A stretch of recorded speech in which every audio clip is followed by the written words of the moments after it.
21শে বৈশাখ নওগাঁ স্যারকে আমি অনুরোধ করব আজকের অনুষ্ঠানে সম্মানিত প্রধান অতিথিদের সঙ্গে নিয়ে মঞ্চে এসে আসন গ্রহণ করবার জন্য।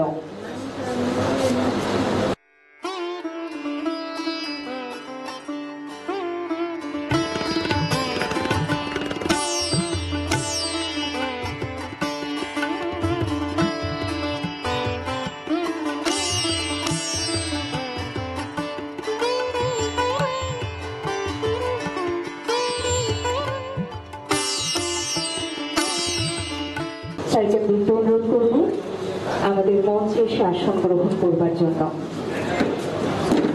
মণ্ডলী, আগ্রহ করতালির মাধ্যমে আমাদের আজকের অনুষ্ঠানে সম্মানিত অতিথিবৃন্দকে বরণ করে নিই।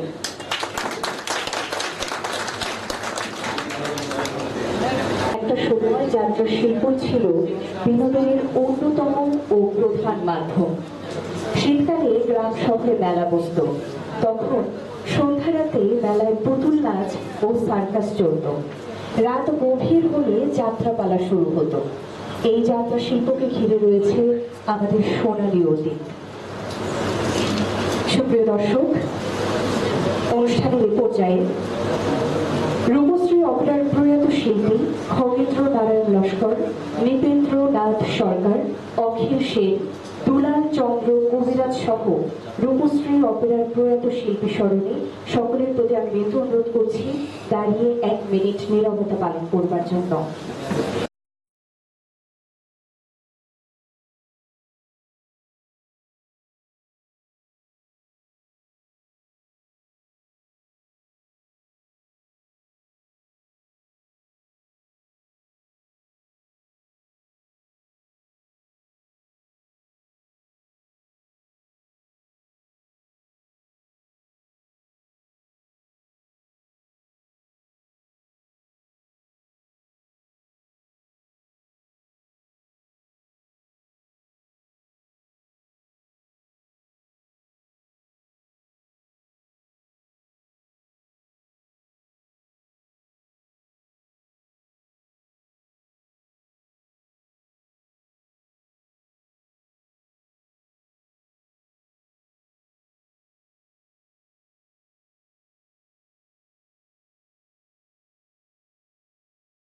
সমাগত উপস্থিতি, যাত্রাপালায় পালা যখনই শুরু হোক না কেন, পালা শুরুর আগে যাত্রা দলের সঙ্গীত বেজে ওঠে।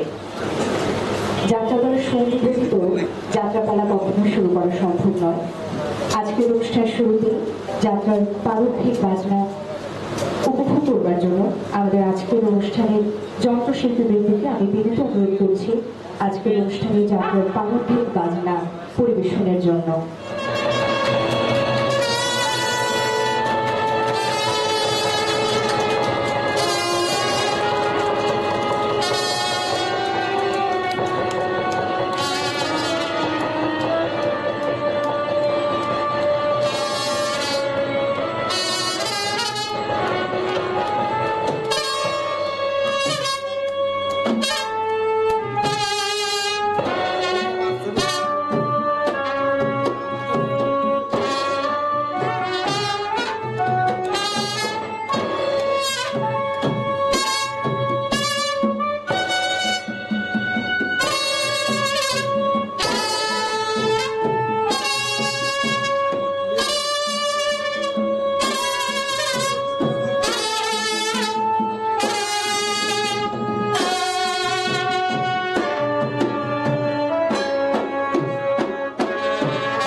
আজকে গবেষক মুস্তাফা আল মাহমুদ রাসেল রচিত রূপশ্রী অপেরা শীর্ষক প্রকাশিত গ্রন্থের মোড়ক উন্মোচন অনুষ্ঠানে এবারে আমরা উপভোগ করব বিবেকের গান পরিবেশনা।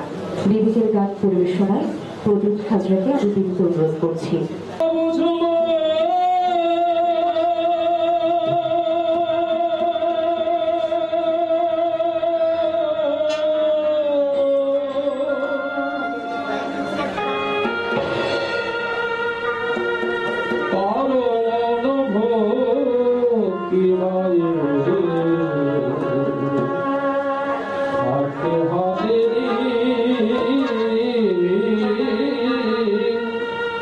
Oh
রাসেল রচিত রূপশ্রী অপরা শীর্ষক প্রকাশিত গ্রন্থের কৃতি সম্মেলন ও মূলক উন্মোচন অনুষ্ঠানে এ পর্যায়ে মাহেন্দ্র খোল উপস্থিত হয়েছে। এবারে সেই মাহেন্দ্র খোল যেখানে আমরা রূপশ্রী অপরা শীর্ষক প্রকাশিত গ্রন্থের মূলক উন্মোচিত হতে যাচ্ছে। এ পর্যায়ে গবেষক মোস্তফা আল মেহমুদ রাসেলকে আমি বিনীত অনুরোধ করব আজকের অনুষ্ঠানে মোড়ক উন্মোচন কার্যক্রম সম্পূর্ণ করার জন্য মঞ্চে আসার জন্য, এবং সেই সাথে বিনীত অনুরোধ করব আজকের অনুষ্ঠানের সম্মানিত অতিথিবৃন্দকে গবেষক মোস্তফা আল মেহমুদ রাসেল রচিত রূপশ্রী অপরা শীর্ষক প্রকাশিত গ্রন্থের মোড়ক উন্মোচনের জন্য।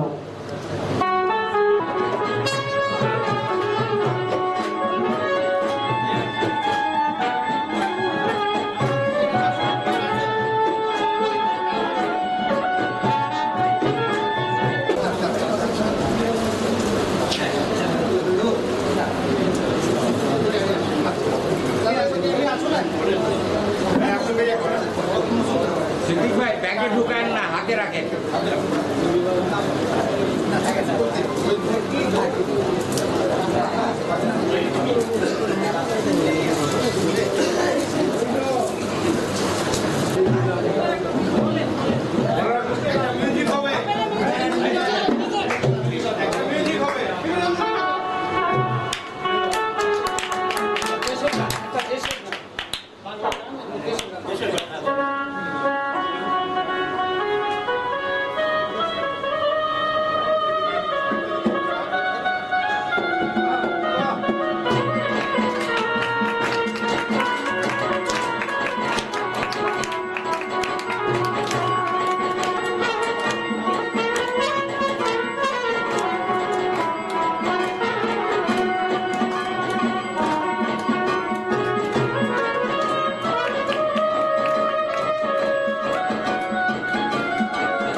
সম্মানিত সভাপতি 21শে পরিষদ নওগাঁ স্যারকে আমি বিনীত অনুরোধ করব আজকের অনুষ্ঠানে তার স্বাগত বক্তব্য নিয়ে আসার জন্য।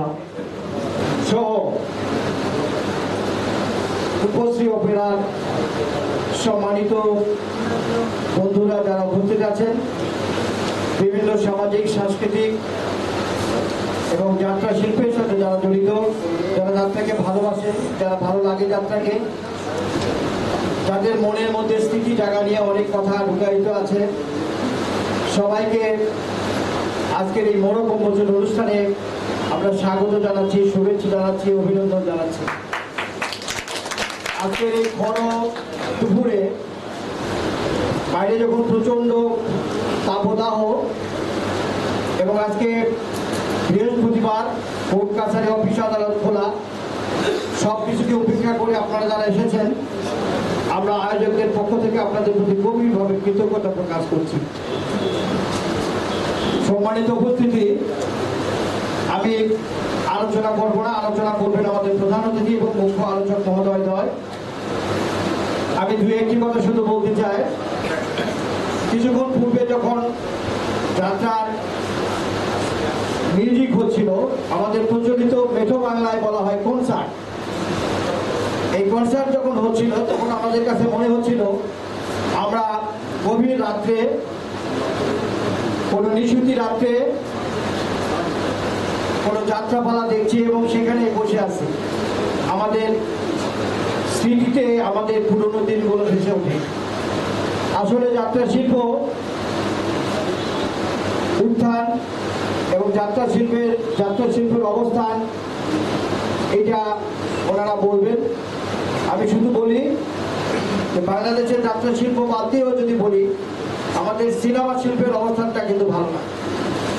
আমাদের নাটক, নওগাঁ একসময় নাটকের জন্য বিখ্যাত ছিল, সেইখানে নাটকও কিন্তু বন্ধ হয়ে গেছে প্রায়।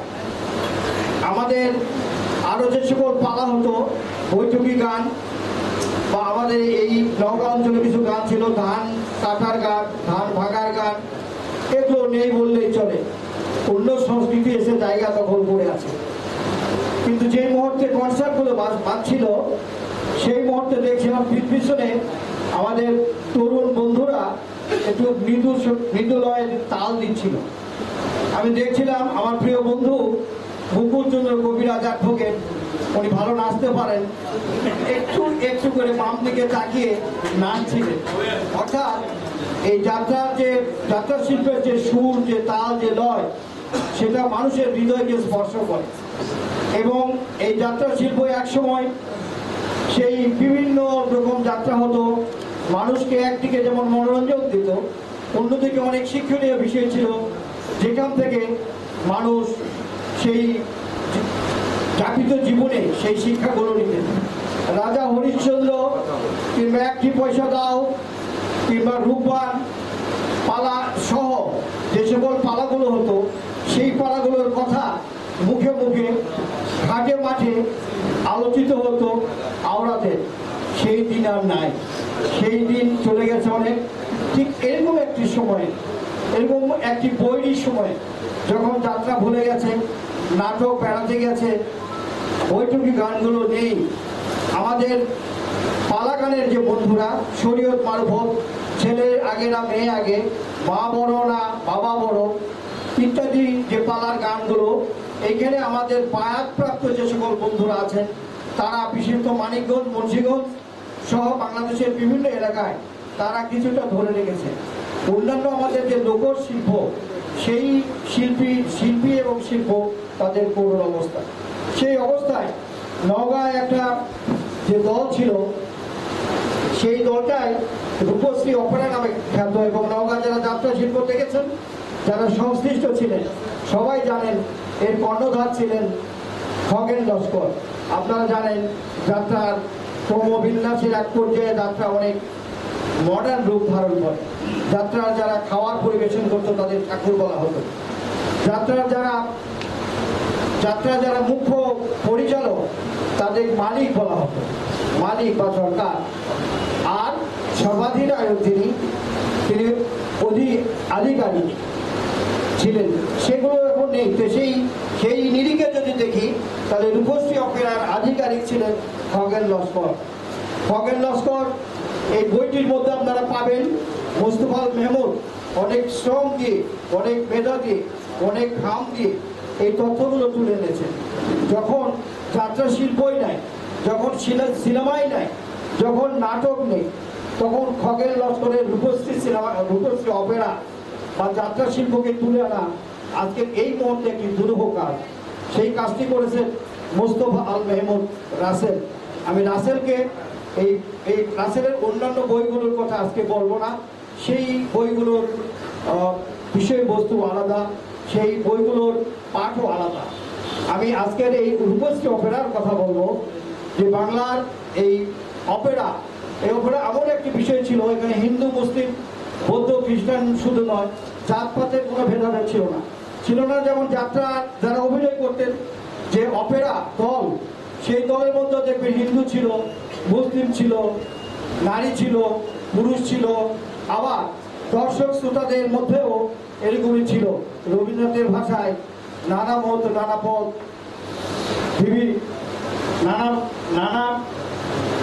নানা মত নানা পথ, বিবিধ বিচিত্রের মাঝে দেখো, এরকম। অর্থাৎ বিচিত্রের মধ্যে একটা ঐক্যের টান রবীন্দ্রনাথ খুঁজে পেয়েছিলেন। আমরা যাত্রা শিল্প যদি বলি, তাহলে সেই যাত্রা শিল্পেও ওই জাতপাত ছিল না, সেখানে একটা সাবলীল অসাম্প্রদায়িক একটা সম্প্রীতির মধ্য দিয়ে এটা পরিচালিত হতো, দেখাশোনা। যাই হোক, সেই যাত্রা শিল্প এবং যাত্রা শিল্পীদের সঙ্গে আজকে আমরা দুটো কথা বলতে পারছি। যাত্রা শিল্পের সাথে যারা যুক্ত ছিলেন, বিশেষত রূপশ্রী অপেরার, তাদের যারা বেঁচে আছেন, তাদের মধ্যে কয়েকজন এসেছেন, তাদের প্রতি কৃতজ্ঞতা জানাচ্ছি। যারা কনসার্টে অংশগ্রহণ করেছেন, আপনারা অনেক দূর থেকে এসেছেন, আপনাদের অভিনন্দন এবং ভালোবাসা জানাচ্ছি। আর যারা প্রয়াত হয়েছেন, খগেন লস্কর সহ এই যাত্রা শিল্পের সাথে যারা যুক্ত ছিলেন, পরম করুণাময়ের কাছে আমরা প্রার্থনা করি তাদের পারলৌকিক জীবনে যেন শান্তি এবং মুক্তি প্রদান করেন তিনি, যিনি সৃজন করেছেন সমগ্র পৃথিবী। কথা না বাড়িয়ে বলা যায় যে এরকম একটি সময়ে আমাদের এম রাসেল যে কাজটি করেছে আমার বিবেচনায় এটি একটি অসাধ্য সাধন। এবং আপনারা দেখলেন আমাদের যে আজকের আয়োজন সেটা কিন্তু 8-10টা বইয়ের মতো। বাংলা একাডেমি আমি আমি অশ্রদ্ধা অভক্তি করছি না। বাংলা একাডেমি বা আমাদের একুশে পরিষদ বা অন্য জায়গায় যেভাবে মোড়ক উন্মোচন হয় ঠিক বিধিগতভাবে প্রথাগতভাবে এটা হলো না। না হওয়ার কারণটাই হচ্ছে আমরা একটু ভিন্ন আঙ্গিকে একটি ভিন্ন মোড়কে একটি ভিন্ন আবহ তৈরি করে আপনাদের যাত্রা শিল্পের কাছাকাছি নিয়ে যাওয়ার চেষ্টা করেছি, পেরেছি কিনা আমরা জানি না। যা হোক, আমরা এই যাত্রা শিল্প এখন নেই, এটার বিষয়ে তারা কথা বলবেন আমাদের সম্মানিত প্রধান অতিথি মহোদয়। আমি যারা উপস্থিত আছেন, শ্রদ্ধেয় সভাপতি, বিভিন্ন সাংবাদিক এবং রূপশ্রী অপেরার গুণগ্রাহী, নওগাঁ 21 পরিষদের যত এখানে উপস্থিত আছেন এবং সবাইকে আমি আমার আন্তরিক শ্রদ্ধা এবং কৃতজ্ঞতা জানিয়ে আমি খগেন্দ্রনাথ লস্করের যে এই যাত্রা শিল্পে আসা দুটি কথা আপনাদের সামনে উপস্থাপন করব। শ্রদ্ধা শুধু মন্ডলী, খগেন্দ্রনাথ লস্করের ভাটকই গ্রামে ওনার জন্ম এবং ওনার বাবা ভূপেন্দ্র নারায়ণ লস্কর। আমি ওনার ছোট ভাই সত্যেন্দ্র নারায়ণ লস্কর এবং অবসরপ্রাপ্ত রায়নগর মহিলা কলেজের সহকারী অধ্যাপক। খগেন্দ্র নারায়ণ লস্কর অত্যন্ত ছোটবেলা থেকেই তার যাত্রা শিল্পের প্রতি অত্যন্ত আগ্রহ ছিল। উনি প্রতিশর স্কুল থেকে SSC পাশ করেন এবং যখন তিনি প্রতিশর স্কুলে পড়াশোনা করেন তখন থেকে কিন্তু তার নাটকের প্রতি একটা যথেষ্ট ঝোঁক ছিল এবং তিনি স্কুলের কতিপয় ছাত্রদেরকে নিয়ে তিনি অন্তত বছরে 2 বার করে নাট্যমঞ্চ উপস্থাপন করতেন এবং সেই সময়েই তার একটা যথেষ্ট খ্যাতি এবং যশ ছড়িয়ে পড়েছিল। এবং প্রতিশর স্কুল থেকে SSC পাশ করার পরে তিনি সান্তাল কলেজে ভর্তি হন। সান্তাল কলেজে ভর্তি হওয়ার পরেই তার দুপচাচিয়া, তৎকালীন সময়ে দুপচাচিয়াতে যে যাত্রা ছিল যেটাকে আমরা ঝুমুর যাত্রা পার্টি বলি, উনি পালিয়ে ওই ঝুমুর যাত্রা পার্টিতে যেতেন এবং নিজে অভিনয় করতেন এবং একসময় তিনি ঝুমুর যাত্রা পার্টিতে কিছুদিন চাকরিও করেন এবং তার বাবা যথেষ্ট তাকে চেষ্টা করেছে যে এই সামাজিক দিক থেকে ফিরিয়ে আনার, কিন্তু বারবার উনি ওই যাত্রার দিকেই যেতেন। যাই হোক, তারপরে তিনি যাত্রা নিজে করবেন এই মনে করে এবং আমাদের গ্রামের একজন শ্রদ্ধেয় শিল্পী সন্তোষ কুমার বা বিভিন্ন লোকের সঙ্গে আলোচনা করে তিনি নিজে একটা যাত্রা পার্টি তৈরি করেন এবং তিনি ছিলেন স্বত্বাধিকারী। নওগাঁ তথা উত্তরবঙ্গের একমাত্র যাত্রা পার্টি রূপশ্রী অপেরা। এই রূপশ্রী অপেরা দীর্ঘ 14 বছর তিনি তার কর্মকাণ্ড পরিচালনা করেন। তো যে পার্টি দীর্ঘ 14 বছর কর্মকাণ্ড পরিচালনা করেন এবং এই যাত্রার মধ্যে দিয়ে কিন্তু আমরা সমাজে বিভিন্ন সামাজিক দিকগুলি আমরা চিত্রায়িত করতে পারি, তুলে ধরতে পারি এবং এর থেকে কিন্তু আমাদের সমাজের অনেক কিছু উপকৃত হতে পারি এবং সমাজের ভালো মন্দ এবং সব কিছু, যেমন আমরা অচল পয়সা, তারপরে নটি বিনোদিনী, তারপরে আপনার যেটা হচ্ছে সিরাজউদ্দৌলা, বিভিন্ন এবং সিরাজউদ্দৌলার একটা শিল্পী আমাদের এখানে আছে। যাই হোক, এইসবের মধ্যে দিয়ে কিন্তু আমাদের সমাজের যে বাস্তব চিত্র আমরা প্রতিফলন করতে পারি। কিন্তু দুর্ভাগ্যের বিষয় এই যে যাত্রা শিল্প হারিয়ে গেছে এবং আমাদের এখন নাটকও এবং আমাদের যে স্বাগত বক্তা তো উনি বললেন যে আমাদের আসলে সিনেমাটাও হারিয়ে যেতে বলছে। তো এর জন্য আমাদের কিন্তু সমাজের কিছু অবক্ষয়, যদি এর মাধ্যমে আমরা থাকতাম তাহলে কিন্তু অনেক যুবক তারা কিন্তু এই অবক্ষয়ের হাত থেকে রক্ষা পেত। সুতরাং আমার আপনাদের কাছে এবং সরকারের কাছে স্বনির্বন্ধ অনুরোধ, যাতে এই শিল্পের সঙ্গে প্রচুর লোক জড়িত, যেভাবে হোক যদি আমরা এই নাটক, নভেল, যাত্রা এই শিল্পগুলোকে যদি উন্নত করতে পারি তাহলে হয়তোবা আমাদের সমাজের যে যুবকগুলো অধপথে যাচ্ছে সেখান থেকে আমরা ফিরে আসতে পারি। যাই হোক, আমি আর বেশি কিছু বলবো না। আমি সবার কাছে স্বনির্বন্ধ অনুরোধ, আপনারা এখানে এসেছেন এবং আমাদের যে যাত্রা শিল্প হারিয়ে গেছে, আমাদের রাসেল সাহেব বহু শ্রম দিয়ে বারবার উনি আমাকে মোবাইল করেছেন, এই করেছেন, ওই তথ্য নিয়েছেন এবং আমাদের যে এখানে যে শিল্পী আছেন সন্তোষ বাবু, ওনার কাছে বারবার গেছেন যে এই যে একদম হারিয়ে যাওয়া উনি যে উদ্ধার করে নিয়ে আসছেন, তার জন্য আমাদের পরিবারের পক্ষ থেকে, বাবু খগেন্দ্র নারায়ণের পক্ষ থেকে আমরা তাকে অনেক গভীর শ্রদ্ধা জ্ঞাপন করছি, যাতে এই ধরনের জিনিসগুলো সমাজের সামনে উপস্থাপিত হয়।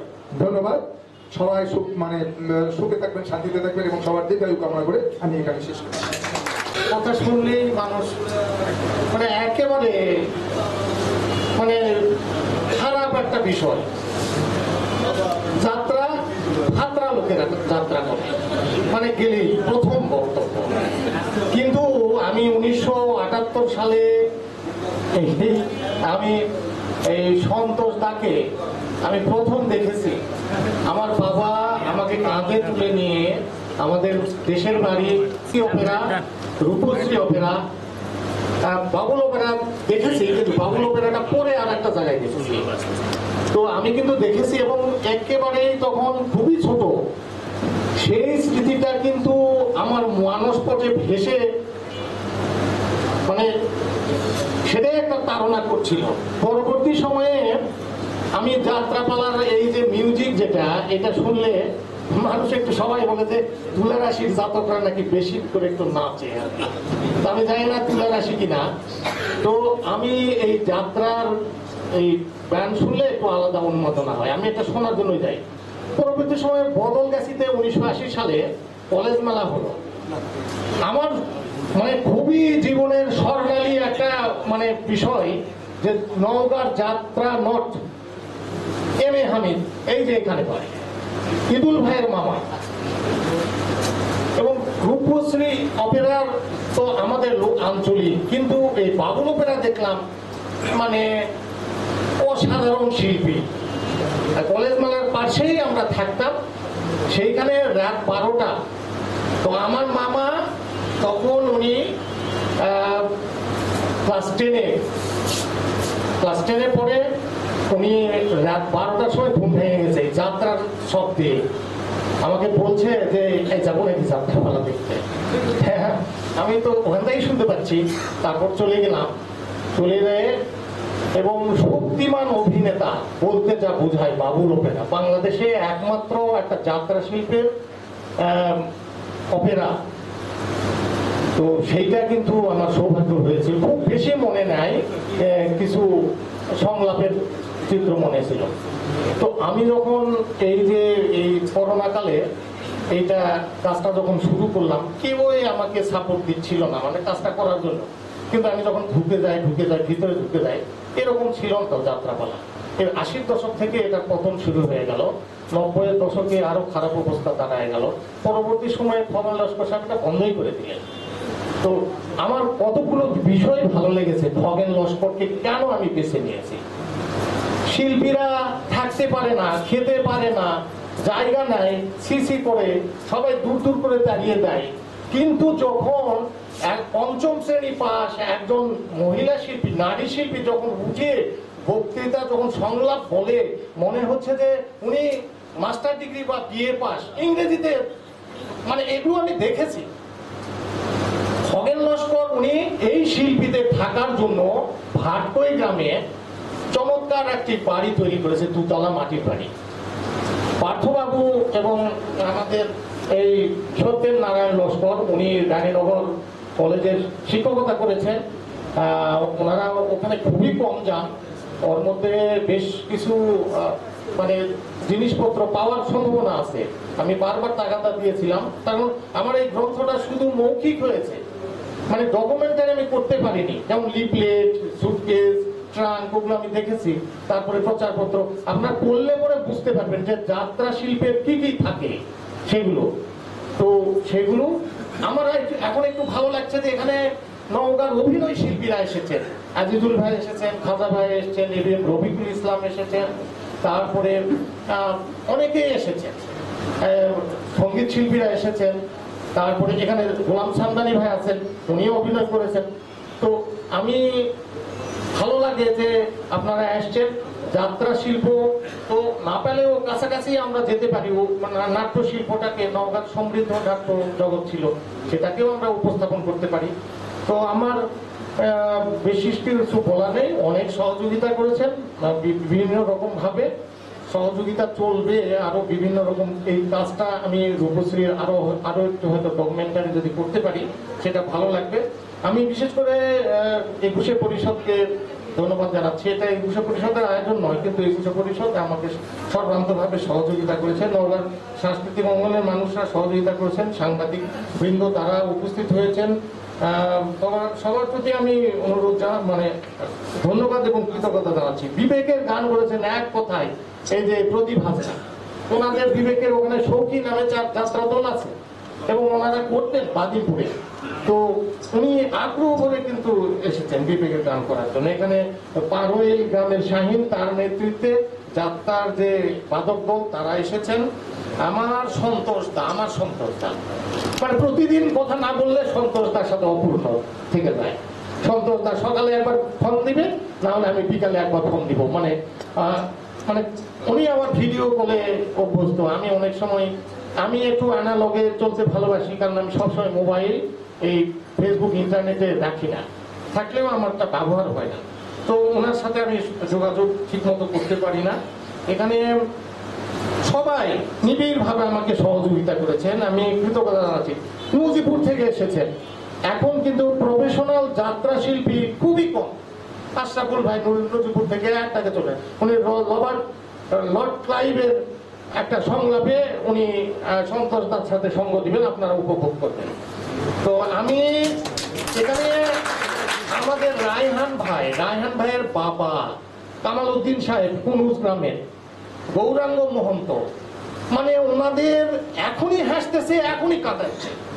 মানে অভিনয় দেখলে মানে আমি চোখ দিয়ে পানি পড়ে আসে, মানে পানি চলে আসে ওনাদের অভিনয় দেখে। আমি মহন্ত সাহেবের কথা শুনে তো আমি মুগ্ধ হয়ে গেছি। ওনার ছেলে একটা ভালো চাকরি করে। তো এইরকম শিল্পী কেন তৈরি হচ্ছে না? এইরকম মানুষ আমরা কেন তৈরি করতে পারছি না? কেন আমরা যেতে পারছি না ওই জায়গাটায়? এই জায়গাটা আমাদের মূল জায়গাটা যেতে হবে। আমরা শুধু সবাই মঞ্চে উঠতে চাই, আমরা শুধু মানে উপরের অংশ যেতে চাই। আমি নাম খ্যাতি যশ আমি চাই না, আমি কোনো সংবর্ধনা দিতে চাই না, আমি কোনো ইয়েতে, এই জায়গাটা আমাদের যেতে হবে। মানে আমি আমাকে প্রতীকী বলছি যে এই জায়গাটা আমাদের সবার যাওয়া দরকার। তাহলে যাত্রা শিল্পের যদি অতীত ফিরে আসে, তাহলে আমরা কিন্তু ওই জায়গায় যেতে পারবো। কেন আমরা এই হচ্ছে ইয়ের গান, মানে এই কি বলে পুরুষোদয় দত্তের ব্রতচারী গান আমি তো শুনেছি সকাল মানে ছোটবেলা, মানে গায়ে ধান খেলো রে, এগুলোর মধ্যে দিয়ে এই শারীরিক কষ্ট এবং দেশপ্রেম জাগ্রত হয়, কিন্তু সেইগুলোর দিকে আমরা যাব না। যাই হোক, আমি আর কথা বলবো না। যারা এখানে মানে অনন্য ব্যক্তি, আমি বিশেষ করে আতাউল সিদ্দিকী স্যার, উনি ভীষণ অসুস্থ, এত অসুস্থ, উনি 7 দিন ধরে অসুস্থ ছিল। সকাল বিকাল আমি 2 বেলায় গিয়েছি ওনার কাছে। মানে আমি কি বলবো যে আমি দাওয়াতপত্র দিয়ে বলেছি না আসার জন্য, উনি চলে এসেছেন। তো সবাই এসেছেন, আমি খুবই অনুপ্রাণিত এবং যাত্রা শিল্পটাকে দেখা যাক যে আমরা একটা প্রদর্শনী বা কোনো কিছু করতে পারি কিনা। আমি সবাইকে অসংখ্য ধন্যবাদ এবং কৃতজ্ঞতা। রূপশ্রী অপেরা, মোস্তফা আল মেহমুদ রাসেল। খুব সহজেই রূপশ্রী অপেরা আর মুস্তফা আল মেহমুদ রাসেল এই বললেই কিন্তু শেষ হয়ে যায় না, এর পেছনে অনেক কষ্ট রয়েছে। তো এই শিল্পের উৎস অনুসন্ধানী যাদের মন রয়েছে, এরকম অসংখ্য প্রশ্নের উত্তর খুঁজতে থাকা, সবসময় ফুসফুস করতে থাকা একজন অনুসন্ধানী মানুষ মুস্তফা আল মেহমুদ রাসেল, এবং তিনি তার সেই অনুসন্ধানী মন থেকেই রূপশ্রী অপেরা এই গ্রন্থটি প্রণয়ন করেছেন। এটি 20-30, আপনি দেখতেই পাচ্ছেন, এটি 20-30 সাইজের 6 ফরম্যাট 96 পৃষ্ঠা একটি ছোট্ট বই। এটি প্রকাশিত হচ্ছে 2 প্রকাশনী থেকে। আর এটির যে এই যে উপরে সামনে যে এটার প্রচ্ছদ রয়েছে, এটি মনন মোর্শেদ নামে একজন প্রচ্ছদ শিল্পী করেছেন। আর সবচেয়ে মজার ব্যাপার হচ্ছে এই বইটি উৎসর্গ করা হয়েছে কাকে জানেন? এই বইটি উৎসর্গ করা হয়েছে এই বইটি তৈরির পেছনের মূল কারিগর, মানে যাকে সবসময় যিনি উৎসাহ উদ্দীপনা দিয়েছেন, আজকের অনুষ্ঠানের সম্মানিত সভাপতি মহোদয় অ্যাডভোকেট DM আব্দুল বারী মহোদয়কে এই বইটি উৎসর্গ করা হয়েছে। এই বইটির আমরা যদি ফ্ল্যাপগুলো দেখি, ফ্ল্যাপের 2 প্রান্তে কিছু আলোচনা করা আছে। মূলত আমি আমার মতো করে একটু আলোচনা করবো। বইটির প্রথম দিকে আমরা ফ্ল্যাপের মধ্যে 2টি ছোট ছোট অক্ষরে লেখা দেখা যায়। প্রথম দিকে ফ্ল্যাপের প্রথম অংশে এখানে যাত্রা, রূপশ্রী অপেরা সম্পর্কে চম্বক আলোচনা করা হয়েছে, যে যাত্রাটা মূলত কি, আর লোকজ সংস্কৃতির যে ধারক এবং বাহক যাত্রা শিল্প এবং বিনোদনের যে অন্যতম একটা ধারা, সেই ধারায় রূপশ্রী অপেরার অবদান এটি কি, এটি বলা হয়েছে। মূলত আমরা আসলে সবাই কি জানেন, আমরা সবাই মূলত একটা সিনেমার মধ্যে আছি। তো এই একটা বড় 3 ঘন্টার পূর্ণদৈর্ঘ্য চলচ্চিত্রের মধ্যে রূপশ্রী অপেরা হচ্ছে একটা দৃশ্য, কারণ এটি একটি আঞ্চলিক যাত্রাপালার সাংস্কৃতিক প্রতিচ্ছবি। মানে এখানে এই বইটিতে মূলত আমাদের এই আঞ্চলিক সংস্কৃতির যে একটি ধারক রূপশ্রী অপেরা, তার সম্পর্কে প্রথম দিকে একটু বলা হয়েছে। যাত্রাপালার উপরে মূলত এই বইটি লিখতে গিয়ে আমাদের যে গবেষক, এটা মূলত একটা অনুসন্ধানী বই। এটি গবেষণার মাপকাঠি দিয়ে বিবেচনা আমি করছি না, কারণ আমরা যারা গবেষণার মাপকাঠি দিয়ে সাহিত্যিক মানে ওই একদম প্রথাবদ্ধ আলোচনা করি, সেই আলোচনায় গেলে এই বইয়ের অনেকগুলো বিষয় আলোচনা করা যেতে পারে, কিন্তু আমি সেই প্রথাবদ্ধ গবেষণাধর্মী আলোচনায় যাচ্ছি না। আমি মূলত একটা ব্যক্তিগত আবেগের জায়গা থেকে, যেহেতু এই বইটি একটি লেখক যখন ছোট ছিলেন, তিনি যখন স্কুলে তিনি বলেছেন, একটু আগে অনুভূতি প্রকাশ করেছেন, তিনি বলেছেন তিনি ধারে চড়ে যাত্রাপালা দেখতে গিয়েছিলেন। তার শিশু মনে 1টি পয়সা যাত্রাপালাটি দেখার পরেই যে একটা মানসিক ঝড় তৈরি হয়েছিল, সেই ঝড়ের দায়বদ্ধতা থেকে, সেই ঝড়ের রেখাপাত থেকে, সেই ঝড়ের আবহ থেকে আজকের এই কাজটি তিনি উঠিয়ে নিয়ে আসছেন। এটি তো অনেক বড় একটা দায়বদ্ধতা আসলে।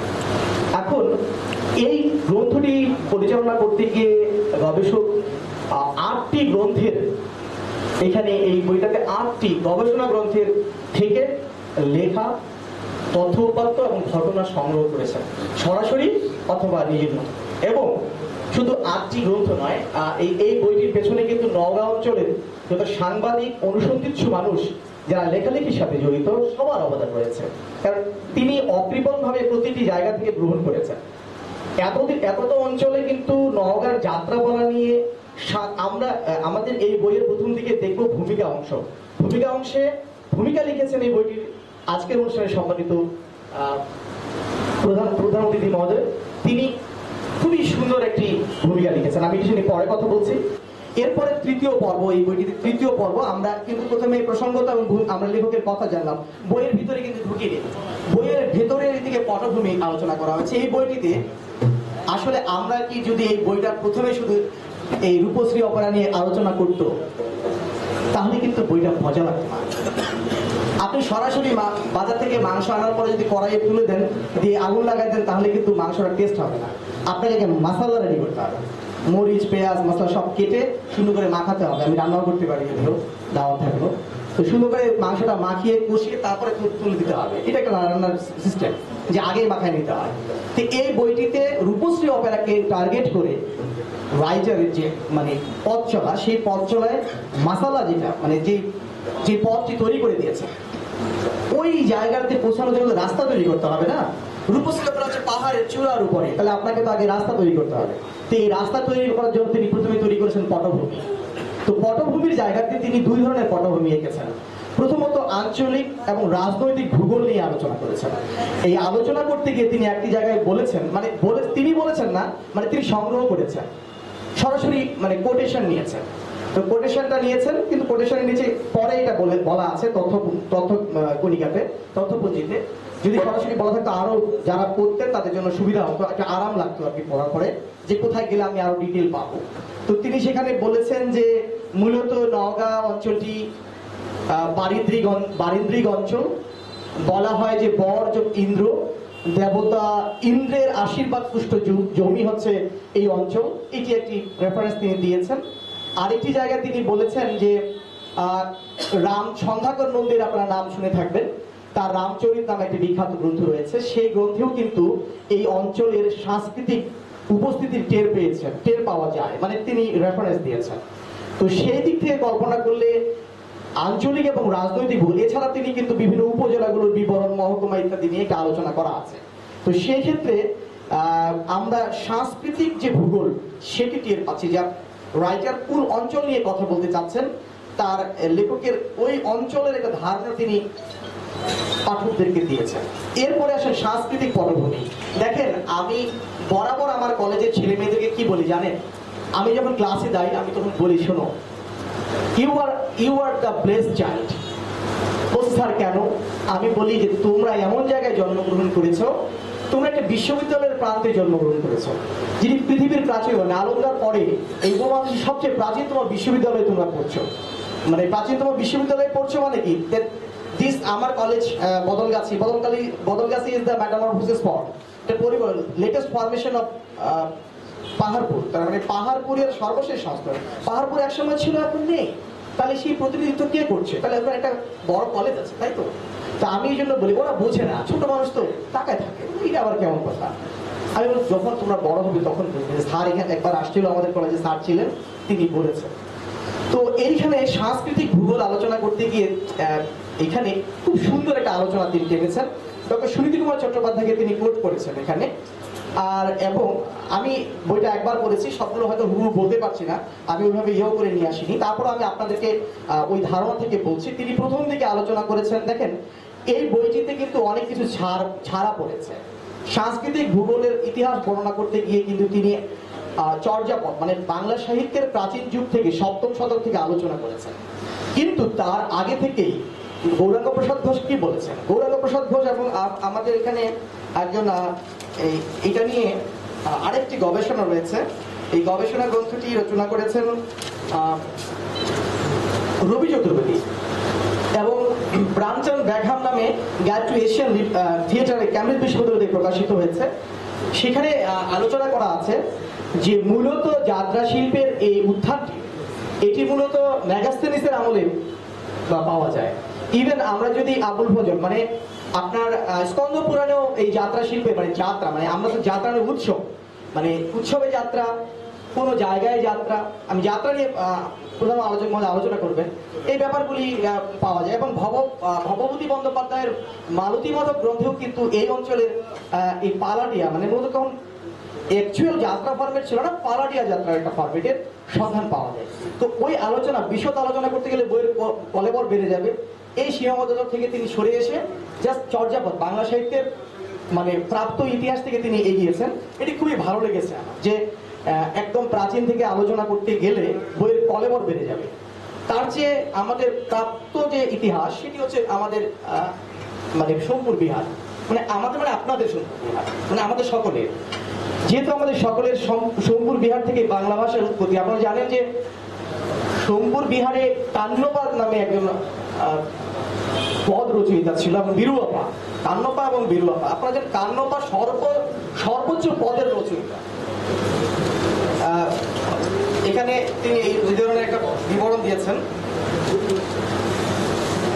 হ্যাঁ, কান্নপা এবং বিরুয়াপা এই কথাটি এই বইয়ে আছে আলোচনা করা। সেখানে তিনি বলেছেন যে 13টি পদের রচয়িতা। কান্নপার এই পদগুলো নিয়ে doctor Suniti Kumar Chattopadhyay origin and development of Bangla literature, doctor Mohammad Shahidullah, তারপর হচ্ছে প্রবোধ কুমার মুখোপাধ্যায়, এরকম অনেক আলোচকের আলোচনা রয়েছে। যদি কারো আগ্রহ জন্মায় তাহলে সেগুলো আপনারা দেখে নিতে পারেন। তো তারপরে চর্যাপদের পরে মধ্যযুগ, প্রণয় কাব্য, তারপর হচ্ছে আপনার অনুদিত সাহিত্য, এরপরে এইভাবে আস্তে আস্তে সবচেয়ে মজার ব্যাপার কি জানেন? এই যে আলোচনা সাহিত্যের যে ইতিহাস, এই ইতিহাসে কি যোগ হয়েছে? এই ইতিহাসটাতে যোগ হয়েছে আধুনিক যুগে নওগাঁ জেলার পোরশা তো আপনাদের এলাকার, তাই না? পোরশার একজন ভদ্রলোক আছেন, তার নাম হচ্ছে দোস্ত মোহাম্মদ মিয়াজি।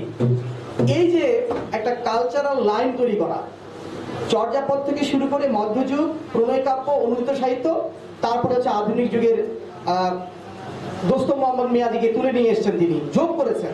এইখানে কিন্তু গবেষকের সবচেয়ে বড় সফলতা, কারণ তিনি সাংস্কৃতিক ইতিহাসটি দেখাতে পেরেছেন। এরপরে কারণ আমি দোস্ত মোহাম্মদ মিয়াজি সম্পর্কে আর একটু তথ্য দিই আপনাদেরকে। তিনি মোটামুটি অনেকগুলি পালা রচনা করেছেন, তার মধ্যে মিরাজুল আখতার নামে একটি আছেন, খায়রুল বাশার নামে আছে, এগুলো তিনি নিজে রচনা করেছেন। এরপরে পোরশা থেকে তিনি চলে গেছেন, তারপরে এটা ক্রনোলজিক্যাল ইতিহাস। তারপরে তিনি মহাদেবপুর, আপনাদের আরেকটি এলাকা মহাদেবপুরে করিম বক্স নামে একজন ভদ্রলোক ছিলেন, তিনি পুঁথি নাটক রচনা করতেন, মানে তিনি পুঁথিগুলোকে নাটকে রূপান্তর করেছিলেন। এবং সর্বশেষ হচ্ছে দুবলহাটি রাজা কৃষ্ণেন্দু রায়ের যে আলোচনা, এইভাবে তিনি একটা মানে যখন বলিহারের প্রথম ছাপাখানা প্রতিষ্ঠা হতো, এইভাবে তিনি মোটামুটি আলোচনা করেছেন এবং এই অত্র অঞ্চলের বিভিন্ন আলোচিত ধারা আলোচনা করেছেন। এবং এইভাবে তিনি এই পর্ব শেষ করেছেন। চতুর্থ পর্ব মানে সর্বশেষ যাত্রা এবং যাত্রাপালার ইতিহাস। এখানে তিনি যাত্রার সংজ্ঞা দিয়েছেন, তারপরে এনসাইক্লোপিডিয়ার সংজ্ঞা দিয়েছেন, বিভিন্নভাবে কথা বলেছেন এবং প্রথম তিনি দেখিয়েছেন যে বিদ্যাসুন্দর যাত্রা ভারতচন্দ্র রায়গুণাকরের উনি একটি কথা বলেছেন যে যাত্রা থেকে ফাত্রা নয়। এটি কথা বলার একটা পিছনে ব্যাকগ্রাউন্ড ছিল, কারণ 1905 সালের আগে এবং ভারতচন্দ্র রায়গুণাকরের মৃত্যুর পরে যাত্রাপালার ফরমেশনটা একটু চেঞ্জ আসে, মানে ওইখানে একটু অতিরিক্ত ভাড়ামো এবং ছেলেপোনা শুরু হয়। এই জায়গা থেকে তিনি বেরিয়ে, মানে 1905 সালে যখন স্বদেশী আন্দোলন শুরু হলো তখন কিন্তু ওই ফরমেশন থেকে বের হয়ে আসা শুরু করলো মানুষ, এবং তখন কিন্তু মুকুন্দ দাস নামে একজন খুবই শক্তিশালী কবি আবির্ভাব হলো। তিনি অনেকগুলো পালা রচনা করেন যেগুলো পরবর্তী নিষিদ্ধ হয়, এবং সর্বশেষ 1950-এ বাবুল অপেরা, 69-এ দীপালি অপেরা, 75-এ সে খগেন্দ্র নারায়ণ লস্কর, এবং যেটি 1990 সাল পর্যন্ত চলে। 1990 সালে খগেন্দ্র নারায়ণ লস্কর ছেড়ে দেন, আর 1994 সালে এসে এটা মানে 94 পর্যন্ত চলে। পরে 4 বছর এটিকে আরো চালানোর একটা প্রয়াস পায় সবাই। এই হচ্ছে আলোচনা, এবং আমি মনে হয় একটু বেশি কথা বলে ফেললাম। আসলে এই বইটি নিয়ে আলোচনা করতে গেলে আমাকে একটু ঘটনাক্রমিক বিবরণটা দিলে আপনার জন্য ভালো হলো আর কি। এবং সর্বশেষ দিকে সপ্তম ষষ্ঠ পর্বে রূপশ্রী অপেরার ইতিহাসটি আলোচনা করা হয়েছে। এখানে আপনারা জানেন যে এখানে খগেন্দ্র নারায়ণ লস্কর তিনি যাত্রা শিল্পের এই উত্তরাঞ্চলের পথিকৃৎ। তিনি তার বাড়ি আত্রাইয়ে তিনি ছোটবেলায় একটা পল্লী মঙ্গল ক্লাব প্রতিষ্ঠা করেছিলেন। এই ক্লাব থেকে তিনি তার এই যাত্রা শুরু, এটা নিয়ে আপনারা একটু আগে কথা শুনেছেন। আর এই যাত্রাপালায় কতগুলো শব্দের টার্মের তিনি এখানে আলোচনা করেছেন, যেমন মহড়া, তারপর হচ্ছে ভান্ডারা, পৃষ্ঠপোষক। এই যে আপনার রূপশ্রী অপেরার কিন্তু দুইটা জিনিস আমাকে বলতেই হবে, এটি না বলে কিন্তু অন্যায় হবে। সেটি হচ্ছে এই রূপশ্রী অপেরার নামকরণটি কে করেন, আর রূপশ্রী অপেরা এই যাত্রাপালা যখন চালু হলো তখন এটি আসলে পৃষ্ঠপোষকতা কে করেন। এখন যেমন 21শে পরিষদকে পৃষ্ঠপোষকতা করছেন অ্যাডভোকেট ডি আব্দুল বাড়ি, আমাদের মাহমুদ রাসেল ভাই আর অন্যান্যরা। এরকম তো এরভাবে আপনার কেসি মশিউর আলম চৌধুরী, আপনারা মনে হয় চিনবেন, মশিউর আলম চৌধুরী মানে বাসু চৌধুরী যিনি, হ্যাঁ, তিনি কিন্তু এই নামটি প্রথম দেন। খুব সুন্দর নাম না, রূপশ্রী অপেরা, খুব সুন্দর একটা নাম তিনি দেন, এবং এটিকে কিন্তু প্যাট্রোনাইজ করেন পেছন থেকে। তার নাম হচ্ছে এম এ হাসেন, আপনারা মনে হয় তাকেও চেনেন, তার বাড়ি হচ্ছে